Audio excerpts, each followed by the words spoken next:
let's try bass part. Ready?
That should work. Let's see.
Jazzbo Larry checking in on a Friday morning. TGIF, people. Today is day 4 of the Little Tommy, Jed and Guthrie record.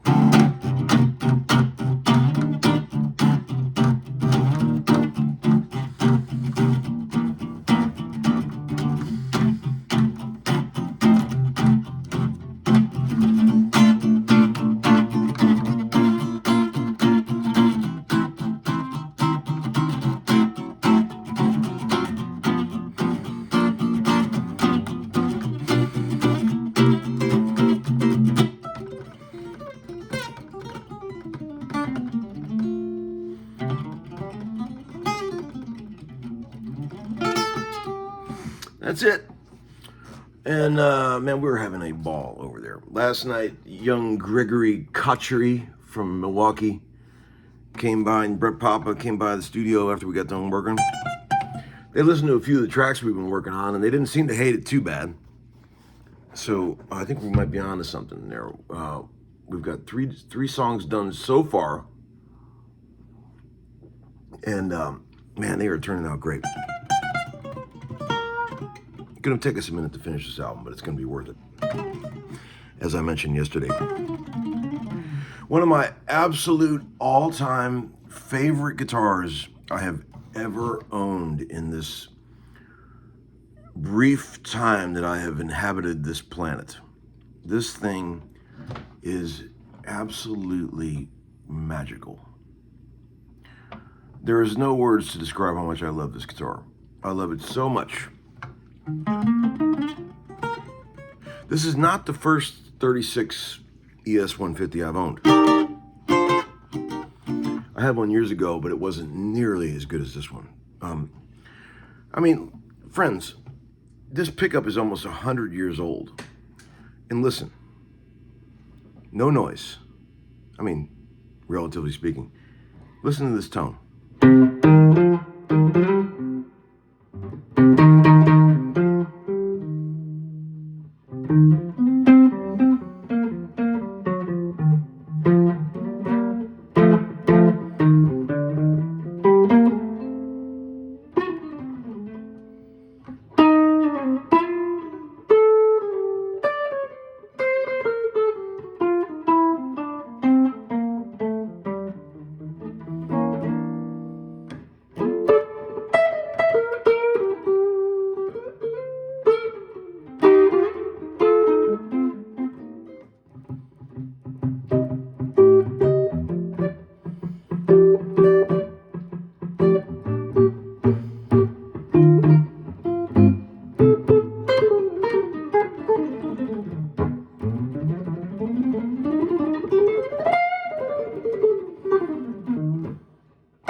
You can hear the wood, man. You can hear the wood coming through this pickup, kind of like it's got a microphone on it. It's astounding.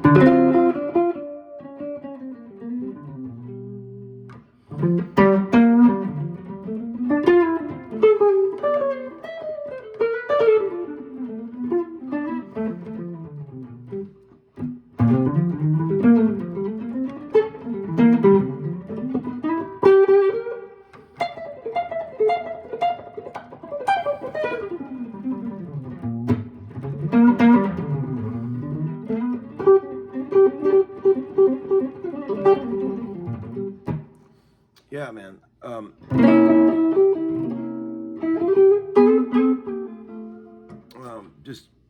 Just acoustically.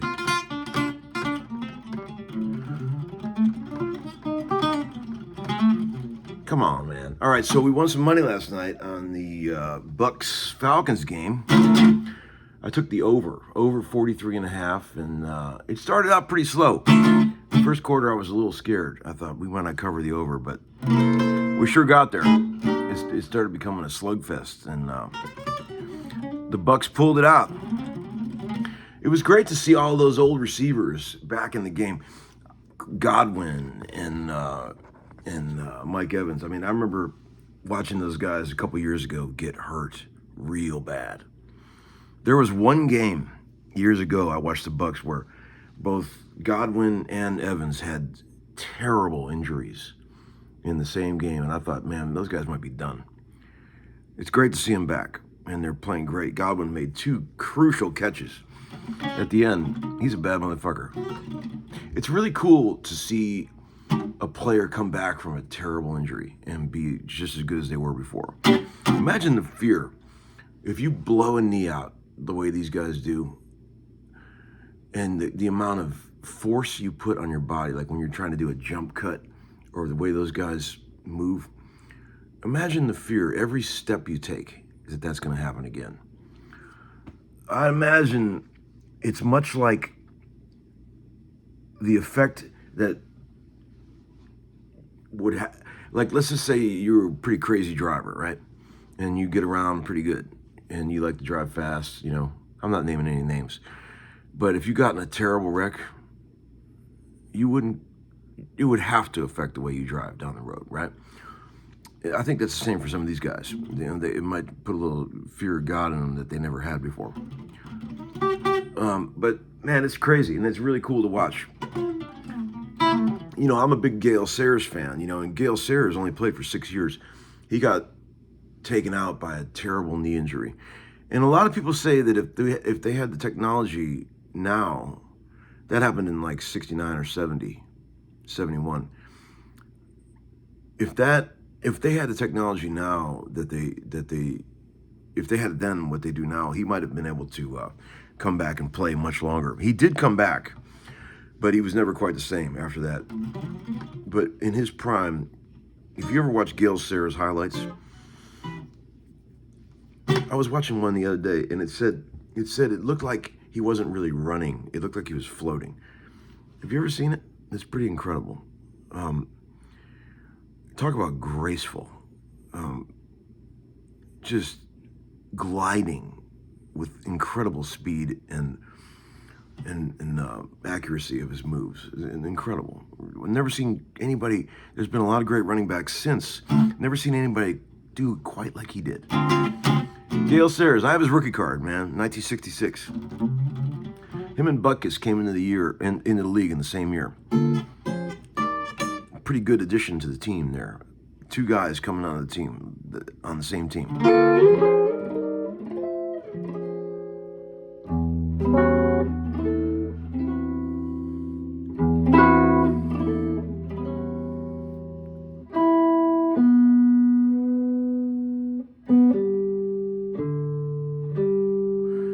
Sitting on the sand, my love and I.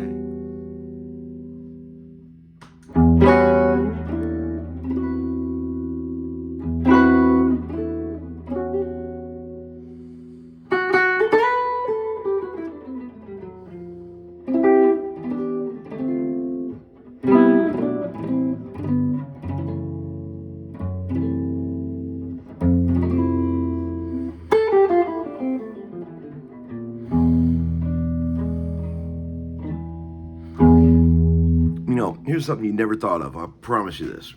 I'll guarantee it. I don't care how long you've been playing. You've never thought of this.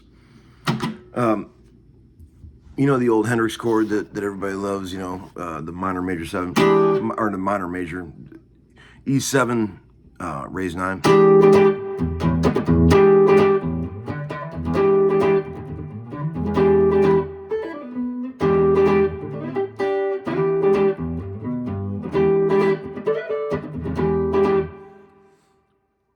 What about this, friends? 2 fingers. Whoa.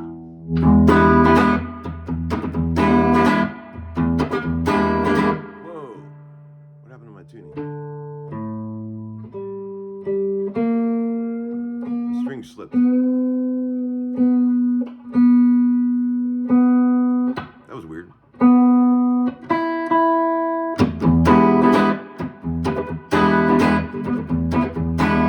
You have the what's going on with this thing?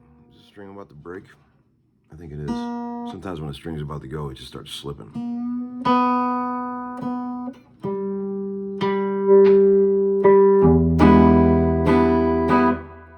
Oh, 11, 12, 0, 0, 0.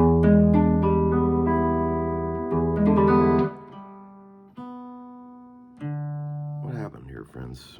I know. I'd hate to lose these strings.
I could do that for 18 hours and my hand never gets tense. It's crazy. I don't know how it happens.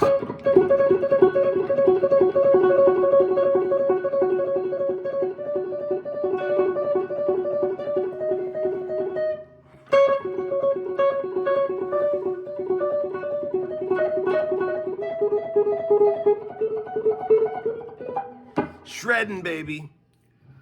Shredding. All right, friends. Have a great day. Peace out. Have a great weekend. TGIF. Bye-bye.